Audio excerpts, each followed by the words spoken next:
Bismillahirrahmanirrahim. Assalamualaikum warahmatullahi wabarakatuh. Insya Allah podcast pertama ini kita akan membahas mengenai olahraga di dunia air, Kak. Oke, alhamdulillah kita kedatangan dari area dari Purwakarta ini luar biasa. Mungkin boleh diperkenalkan area, saya sendiri Kak Ridwan ya, teman-teman. Kita akan ngobrol lebih panjang dari area, kita kupas habis seperti apa profil area. Area silahkan. Assalamualaikum warahmatullahi wabarakatuh. Waalaikumsalam warahmatullahi wabarakatuh. Siang para pemirsa atau pengikut channel ataupun sahabat air semua. Saya Rea dari Art Swim School Purwakarta, salah satu klub yang ada di Purwakarta ya, yang sudah berdiri dari tahun 2010, tapi baru mulai berjalan lagi di tahun 2017 kemarin, Kak Ridwan. Alhamdulillah klub kita lebih banyak ke pengelolaan untuk basic dan ada juga pun untuk pengelolaan lanjutan ataupun pengenalan di awal-awal pada saat belajar di olahraga berenang ataupun olahraga akuatik, Kak Ridwan. Ini saja mungkin yang bisa saya sampaikan, Kak Ridwan. Masya Allah, alhamdulillah. Dulu area backgroundnya atlet atau seperti apa area? Dulu sempat di dunia atlet juga pernah, Kak Ridwan, kenal di dunia berenang, mungkin mulai masuk ke dunia atlet dari tahun 2001, Kak Ridwan. Iya. Dari tahun 2001, setelah dari tahun 2001 berjalan ke sini mungkin masuk dan akhirnya alhamdulillah mungkin dipertemukan dengan salah satu kampus kampus yang ada jurusan olahraganya di kampus FPOK UPI Bandung. Ya, jadi mengambil jurusan kepelatihan olahraga. Setelah beres di kampus sana juga memang selama proses perkuliahan karena memang cinta sama dunia air ataupun olahraga air, saya ikut bergabung juga dengan UKM Akuatik UPI. Selain itu juga dari tahun 2006 bergabung dengan tim polo air. Atlet polo air. Dan lulus tahun 2010. Dari tahun 2010 baru mulai merintis kegiatan-kegiatan yang berhubungan dengan kegiatan akuatik yang ada di daerah Ridwan. Seperti itu. Iya. Berarti sekarang fokus terjun di kepelatihan sama klub berenang ya? Betul, Kak Ridwan. Selain fokus juga memang masih ngajar juga di sekolah karena ada satu passion ya. Iya, betul. Saya ngajar di sekolah Alam Purwakarta. Di samping ngajar juga memang ada di bagian manajemen ataupun pengelolaan di Art Swim School yang ada di Purwakarta, Kak Ridwan. Iya.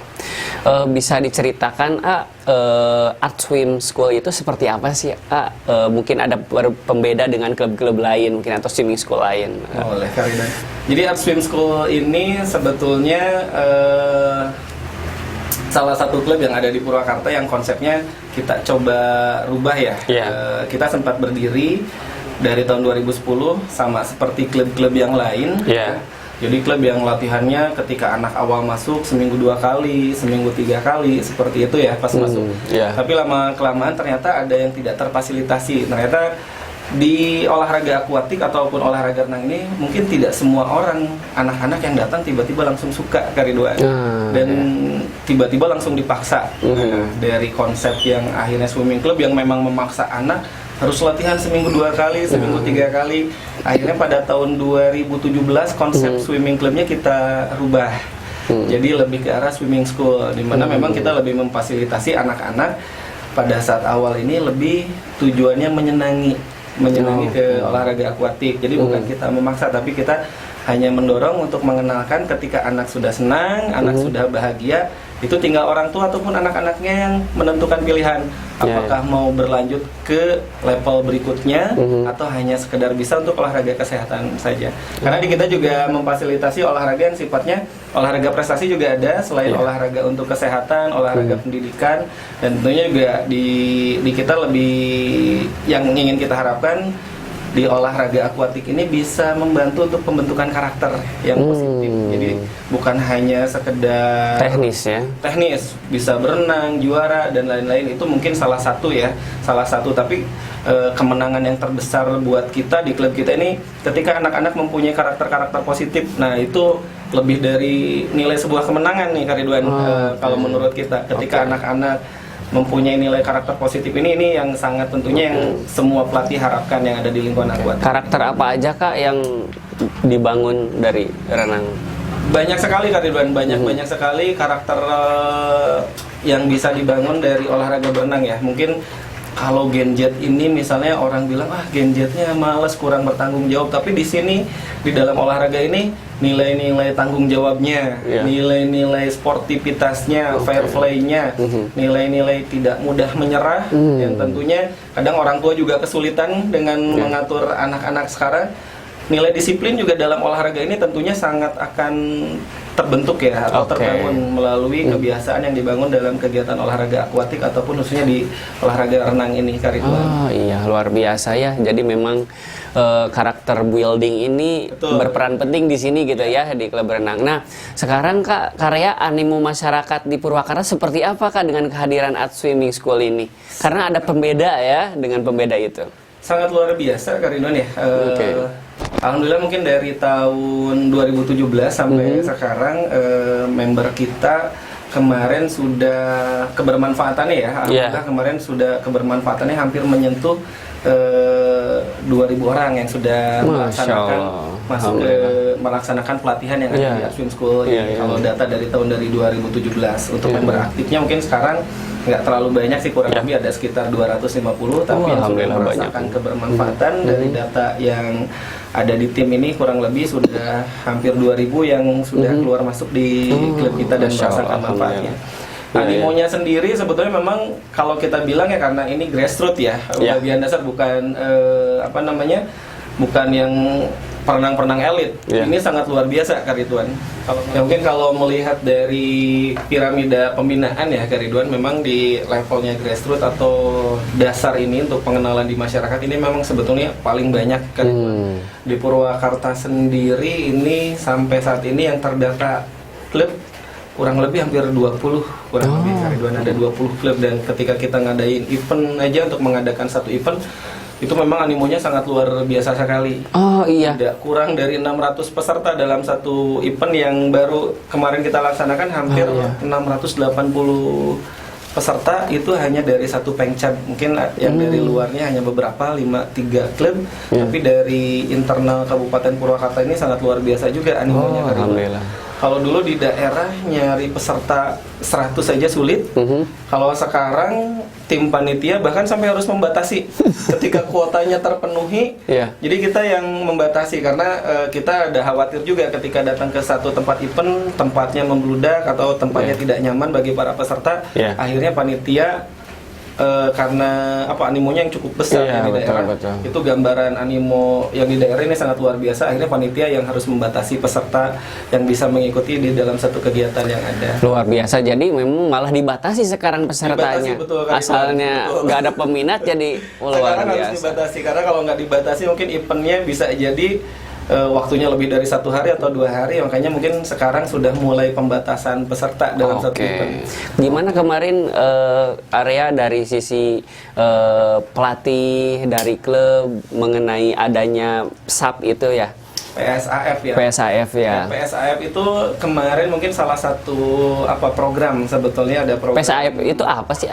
PSAF ini adalah salah satu program sebetulnya Kak Ridwan, ada satu program yang menjadi program rutin di Pengcab Akuatik Kabupaten Purwakarta. Yang tentunya menginduknya ke Pengcab Akuatik Jabar dan Akuatik Indonesia tentunya. Di sini mungkin di daerah juga, karena di daerah mungkin tim elitnya juga belum banyak ya, atlet-atlet elit. Tentunya di daerah ya harus punya konsep untuk memasalkan olahraga yang ada di daerah. Jadi memang ada satu konsep olahraganya tidak serius, tidak terlalu serius tapi lebih bukan hanya menang kalah. Bukan hanya menang kalah, tapi yang kita harapkan ada satu apresiasi terhadap atlet-atlet yang mengikuti kegiatan ini. Karena memang kita tujuannya adalah mengapresiasi hasil latihan atlet, apapun itu hasilnya, sekecil apapun itu perubahannya, tentunya kita patut apresiasi. Nah, konsep itu yang kemarin diterapkan dalam PSAF atau Purwakarta Aquatic Swim Festival. Jadi ada kegiatan yang Panswimnya ada, tapi ada juga yang memfasilitasi anak-anak yang sudah di kelas lanjutan ataupun kelas prestasi. Kita sediakan juga kolam shotgas. Nah, ini mudah-mudahan jadi cikal bakal ke depannya ada nomor-nomor shortcut yang bisa dipertandingkan, tidak dicampur lagi dengan Panswim ke depannya sih harapannya. Oke, luar biasa kemarin memang PSIF itu luar biasa memboomingnya di Purwakarta, berita di mana-mana yang luar biasa. Sekarang saya ingin tanya Area, kalau tantangan terbesar apa dalam pengelolaan sebuah klub swimming dalam swimming club ya Kak Ridwan? Ya. Tentunya satu, kalau swimming club kita nganggapnya ini satu amanah ya kan? Iya betul. Amanah, bukan masalah kalau orang mungkin sekarang lebih banyak orientasinya ke bisnis orientasi ya Kak Ridwan. Karena memang di lapangan memang ini lebih ke arah pengelolaan ke bisnis ya, bisnis olahraga ya. Kalau sekarang, tapi memang karena kita tim yang sudah hampir puluhan tahun berada di kolam renang, jadi memang kalau orang-orang lama melihatnya ini lebih ke arah dedikasi pembinaan di atlet yang memang susah mengelola, memanage yang ada di manajemen klub, yang itu yang menjadi tantangan sekarang. Bagaimana satu klub itu bisa di manage dengan baik, baik itu manajemen pelatihnya, baik itu manajemen atletnya, dan tentunya juga ada manajemen orang tua ya, karena tanpanya ada orang tua, atlet, dan pelatih ini tentunya harus sinergi. Tambah lagi juga ada manajemen sarana prasarana. Sarana prasarana ini juga sangat berpengaruh terhadap satu perkembangan di klub ya tentunya. Ketika semakin meningkat, sarana prasarananya tentunya juga harus didukung dengan sarana prasarana yang memenuhi standar. Seperti itu Kak Ridwan. Program apa aja yang dikembangkan di klub itu, misalkan program untuk pelatih, untuk dan yang lainnya seperti apa sih Nah kalau untuk pelatih sebetulnya kita biasanya dalam 1 tahun sekali atau itu mengadakan pelatihan untuk pelatih Kak Ridwan, ataupun TOT, training for trainer ya, itu juga ada. Cuma memang itu juga tantangan ya, kesinambungannya itu juga masih dievaluasi di dalam klub kita. Itu yang menjadi ini, tapi pertemuan-pertemuan biasanya kita lebih banyak pertemuan-pertemuan antar koordinator center. Jadi setiap center itu mempunyai koordinator. Kalau itu mungkin setiap bulan kita rutin melakukan evaluasi apa saja yang sudah. Berapa tempat sekarang? Saat ini masih ada nggak terlalu banyak Kak Ridwan, baru ada 3 lokasi di daerah Purwakarta. 3 lokasi untuk dasar dan 2 lokasi tambahan untuk kolam prestasinya. Masya Allah. Punya tim polo air juga ya? Polo air ada Kak Ridwan. Masya Allah, komplit ya. Ada polo air lebih untuk refreshing anak-anak Kak Ridwan. Sebetulnya memang kalau di olahraga individu ini mungkin untuk sahabat air yang bermenang biasanya memang titik jenuhnya cukup tinggi Kak Ridwan. Betul. Titik jenuhnya cukup tinggi karena maju dari tembok ke tembok. Betul. balik lagi ke tembok ya. Nah itu mungkin untuk mengantisipasi titik jenuh, kita adakan klub polo air di sana. Jadi lebih bukan hanya membangun jiwa individunya, di situ juga dibangun teamworknya. Di situ mungkin banyak hal yang bisa dibangun sih dalam olahraga timnya di polo air. Berarti tadi komunikasi antar center koordinator itu dibangun juga ya, rutin dilakukan setiap bulan. Itu tantangan. Kalau upgrade ke pelatih seperti apa selain itu, selain TOT, atau ada level-level pelatih mungkin udah komplit mungkin ya? Paling pelatih sebenarnya sekarang kita sedang bekerja sama ya kan, sedang dipelajari. Jadi memang kalau pelatih ya tentunya yang namanya pelatih, kita tidak hanya berhenti melatih anak-anak, tapi pelatih pun harus upgrading. Masya Allah, untuk sahabat air semua ya. Jadi pelatih pun kita harapkan tidak berhenti belajar, membaca, melihat artikel ataupun menganalisa video-video yang ada, itu yang kita lakukan. Salah satunya juga kita tergabung dengan salah satu terafiliasi dengan salah satu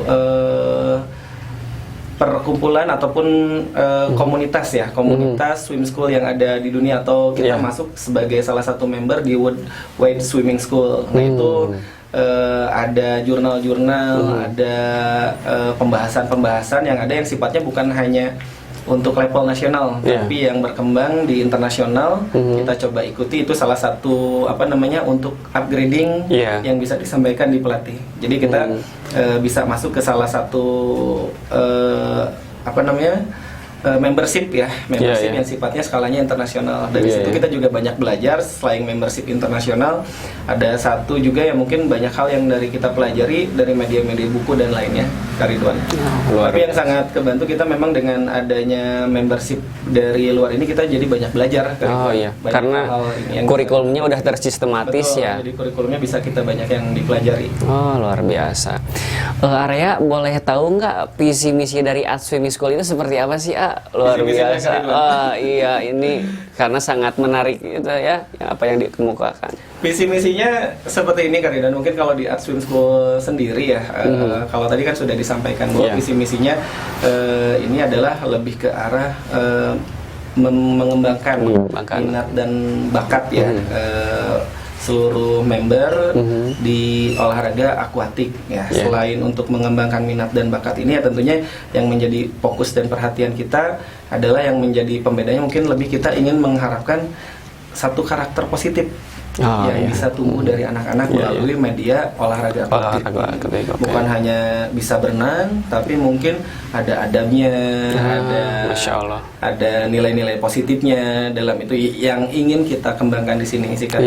Jadi lebih ke karakter positif juga. Selain program latihan, kita berharap sekali member-member kita yang masuk ke kita bisa dilatih juga dari karakter-karakter positifnya. Tentu juga tantangan berat bagi kami di manajemen, karena selain harus masuk ke atlet, harus juga masuk ke pelatih dan seluruh peserta yang ada di Art Swimming School sendiri. Itu mungkin itu visi misinya, bukan hanya sekedar melatih anak sekedar bisa, tapi ada beberapa hal yang ini menjadi media untuk mengembangkan nilai-nilai positif. Biar atlet developmentnya kita ingin kembangkan juga, Kak Ridwan. Oke, luar biasa, Area. Terima kasih untuk harapan seperti itu. Nah, saya ingin tahu harapan kedepannya dari Art Swimming School itu untuk pengembangannya seperti apa sih? Pingin apa kedepannya biar jadi pembeda bagi nasional maupun dunia? Pengembangannya kita sangat banyak impian sebenarnya, Kak Ridwan. Salah satunya kalau kita di lapangan ini banyak hal-hal ataupun kasus siswa ataupun atlet yang datang ke kolam itu karena suasana terpaksa. Ini karena suasana terpaksa, ketika jadi atlet mereka tidak menyenangi kegiatan ini. Yang kita harapkan, kita ingin memberikan satu hal pendidikan ataupun pembelajaran yang menyenangkan bagi anak-anak. Ya tentunya dengan satu hal yang menyenangkan, kedepannya anak-anak juga akan lebih fokus, akan lebih tanggung jawab melaksanakan kegiatannya, Kak Ridwan. Kalau di masalah di lapangan ya memang lebih banyak yang kita temui, khususnya untuk di level-level elit. Pada saat masuk ke elit atlet, ternyata ketika kita banyak analisa, ketika kita coba lakukan analisa dan penelitian, ternyata hampir banyak mayoritas yang masuk ke level elit itu awalnya dorongan yang keterpaksaannya cukup besar, Kak Ridwan. Nah ini ingin kita rubah. Dengan keterpaksaan aja mereka bisa berprestasi baik, apalagi dengan motivasi yang tumbuh dari intrinsiknya, Kak Ridwan. Itu mungkin akan lebih luar biasa. Karena kalau kita lihat potensi atlet-atlet Indonesia itu bukannya tidak ada ya, Kak Ridwan. Itu sebetulnya sangat luar biasa sekali. Cuma memang terkendala pada saat di ujungnya mungkin dengan kurikulum pendidikan, dengan kurikulum sekolah yang memang pada saat harusnya dibutuhkan di level tertinggi, ini malah nggak ada. Misalnya di fasilitas di universitasnya tidak ada, fasilitas di SMA-nya tidak ada, padahal di usia-usia yang harusnya masuk ke top atlet untuk berlatih secara fokus, ini mungkin yang masih kurang, Kak Ridwan. Betul. Ya, Area tadi udah diungkapkan bagaimana harapan Area, visi misi dari Area. Mungkin kan kembali lagi tadi yang menarik itu kejuaraan PSAFA. Nah, jadi harapan ke depan seperti apa sih, biar semuanya lancar, jadi banyak yang mendorong, banyak yang mensupport dari acara itu. Harapan Area seperti apa sih, Harapannya yang pertama mungkin, Kak Ridwan, yang kelemahan sistem yang ada di kita ini, bahwa perlombaan itu dalam 1 tahun itu belum bisa kita lihat. Karena untuk sebagian besar pelatih yang membuat program latihan, tentunya jadwal perlombaan itu sebetulnya harus ada kan ya. Jadi harus ada untuk bagaimana menyusun program latihan, bagaimana menyampaikan si anak pada peak performance-nya mau pada perlombaan apa, itu juga menjadi catatan bahwa kita ingin di PSAF ini dalam 1 tahun ini sudah ada jadwalnya. Misalnya kita tetapkan setiap bulan Maret PSAF atau untuk kelas shortcast-nya nanti di bulan November. Nah seperti itu. Dalam 1 tahun itu khususnya di Pengcap ataupun level Jawa Barat ataupun level nasional, harapannya jadwal yang terstruktur itu harapan kami ingin ada. Udah ada ya, sudah ada, jadi enak ya. Mungkin karena kita leveling outletnya karena pembinaan di daerah, kita coba mungkin dari daerah dulu sebelum masuk ke nasional ataupun ke masuk provinsi. Salah satunya kita ingin ada jadwal rutin yang di daerah sehingga pelatih-pelatih itu dalam membuat program latihan sudah ada patokannya, peaknya atlet mau disimpan di mana, seperti itu. Di samping jadwal yang sudah ada ya secara utuh dalam 1 tahun ini sebagai panduan para pelatih, ya kita juga berharap sebetulnya ini memang sangat perlu sekali bekerja sama dengan pihak-pihak sponsor ya Kak Ridwan. Karena dalam kegiatan ini memang biayanya tidak sedikit Kak Ridwan dalam satu kegiatan yang dilaksanakan dengan pengelolaan yang cukup luar biasa. Ada peserta misalnya seperti yang kemarin kasusnya peserta hampir 700 peserta dengan space yang terbatas, ditambah lagi pengantar hampir kurang lebih kemarin di data kita 2000 lebih orang dalam satu itu masa ya kejuaraan Kak Ridwan. Ini sangat luar biasa. Ada potensi juga untuk pengembangan dalam sport industrinya. Itu betul. Ada banyak sekali yang bisa dikembangkan. Makanya harapannya juga di sana juga bukan hanya sport industri, ada bisa mungkin sosialisasi olahraga kesehatannya, bisa sosialisasi olahraga pendidikannya. Itu sangat luar biasa. Jika mungkin para sponsor bisa melirik, mereka bisa masuk tuh untuk edukasi ya, edukasi dan mungkin jika punya produk-produk yang sifatnya untuk mendukung dengan program-program kita, itu sangat luar biasa sekali Kak Ridwan. Baik itu kesehatannya, alat-alat untuk anak-anaknya, tapi benefit yang bisa didapatkan dengan jumlah massa yang cukup banyak sebetulnya sangat luar biasa Kak Ridwan. Jadi memang global sekali ya sponsorship, bisa dari produk makanan, minuman yang mendukung terhadap kesehatan dan prestasi itu, kemudian dan alat lain. Mungkin yang kita harapkan kejuaraan ini kedepannya harapan biaya pendaftaran. Kita ingin memberikan satu kejuaraan itu yang sifatnya pelayanan bagi para peserta ya. Jadi kita ingin mendapatkan para pesertanya yang banyak mendapatkan benefit dari kegiatan yang mereka ikuti. Jadi harapannya bukan pendaftaran yang terlalu tinggi. Kalau sekarang memang biaya pendaftaran terlalu cukup tinggi ya buat kita. Memang rata-rata di kejuaraan yang ada ini sangat luar biasa untuk pendaftarannya karena ya memang tidak terhubung dengan pihak sponsor. Dengan adanya pihak sponsor sih harapannya ke depannya kegiatan-kegiatan yang levelingnya tingkat Jawa Barat, tingkat daerah, jika sudah kerjasama dengan pihak sponsor bisa lebih ditekan lagi, tapi manfaatnya yang didapatkan peserta bisa lebih banyak lagi dan biaya pendaftarannya lebih meringankan kepada atlet. Karena dalam 1 tahun mereka mungkin bisa harus mengikuti 3-4 kejuaraan.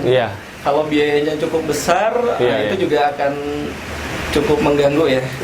Sedangkan memang kejuaraan-kejuaraan yang berkualitas ini tentunya akan sangat berkorelasi juga dengan prestasi yang ada. Kalau sejauh ini ada perhatian nggak karya dari Pengcap, dari Pengda, misalkan ada atlet yang berpotensi prestasi gitu, itu atau yang udah hasilnya bagus, apakah ada support untuk mengikuti kejuaraan secara free atau ada support beasiswa sih? Nah saat ini mungkin masih belum ada Kak Ridwan ya, karena ini juga baru kejuaraan pertama yang mudah-mudahan jadi evaluasi ya untuk kami tim panitia. Ya harapannya itu juga jadi masukan ke depannya, ada benefit yang cukup banyak mulai dari beasiswa, bukan hanya nilainya yang materi ya Kak Ridwan, tapi nilai-nilai yang keuntungan yang bisa mendukung anak ini bisa ataupun atlet yang berprestasi bisa terus melanjutkan latihannya, bisa teringankan bebannya ya dalam proses latihan, karena memang biayanya juga nggak sedikit kan. Betul. Ini. Nah mungkin dengan jika ada kerjasama dengan pihak sponsorship, atlet-atlet yang berprestasi bisa terus berlanjut, bisa banyak yang support juga sehingga prestasinya selain dapat kejuaraannya yang berkualitas, mereka juga mendapatkan benefit yang luar biasa juga dari pihak sponsor. Mudah-mudahan kedepannya bisa kita kembangkan ke arah sana, Kak Ridwan. Amin, amin. Oke, terakhir Arya mungkin harapan apa sih Arya mengenai adanya podcast mengenai olahraga di dunia air seperti apa ke depannya, Kak? Ya. Mudah-mudahan podcast ini, Kak Ridwan, semakin ini ya bisa lebih banyak mengedukasi orang-orang akuatik khususnya bahwa di kegiatan akuatik ini yang ada bukan hanya proses latihan menang dan kalah, ataupun prestasi A, prestasi B dan lain-lain, tetapi banyak hal benefit yang bisa didapatkan dari kegiatan akuatik ini, Kak Ridwan. Mungkin sebagian orang masih berpikir bahwa kegiatan akuatik ini, wah ini mah kegiatannya buat atlet aja, buat target ke atlet, tapi tidak seperti itu sebetulnya, Kak Ridwan. Banyak benefit yang bisa kita dapatkan. Sebagai contoh, ketika ayah bunda memasukkan anaknya ke dalam satu perkumpulan, itu benefitnya sangat luar biasa. Benefit kesehatannya tentu dapat, ya, benefit kesehatannya. Terus benefit mendapatkan lingkungan yang cukup baik. Ini sangat luar biasa karena ketika anak yang masuk ke dalam satu lingkungan atau perkumpulan, ya tentunya orang tua lebih mudah mengawasinya, dan tentunya mereka juga akan terlatih untuk sosialisasi, lebih disiplin, lebih tanggung jawab, lebih tidak mudah menyerah. Jadi bukan hanya menang kalah saja ataupun target ke atlet aja, tapi di olahraga akuatik ini banyak benefit yang bisa dimanfaatkan. Lebih ke arah kalau di berenang ini keterampilan seumur hidup yang bisa didapatkan. Jadi dalam 1 tahun atau beberapa tahun kalau sudah bisa, ini menjadi keterampilan yang tidak akan hilang, itu salah satu benefitnya. Olahraga kesehatan, olahraga keselamatannya juga ada. Kalau mau berlanjut, olahraga prestasinya juga ada. Oke, luar biasa, alhamdulillah. Mudah-mudahan Allah mudahkan kita untuk bisa mengedukasi dari sisi atletnya, kita kupas, dari sisi orang tuanya mungkin nanti mudah-mudahan bisa kita hadirkan, kemudian dari manajemen dan yang lainnya. Ya, terima kasih mungkin pemaparan dari Arya memang sangat luar biasa, sangat menginspirasi. Terima kasih. Wassalamualaikum warahmatullahi wabarakatuh. Waalaikumsalam warahmatullahi wabarakatuh.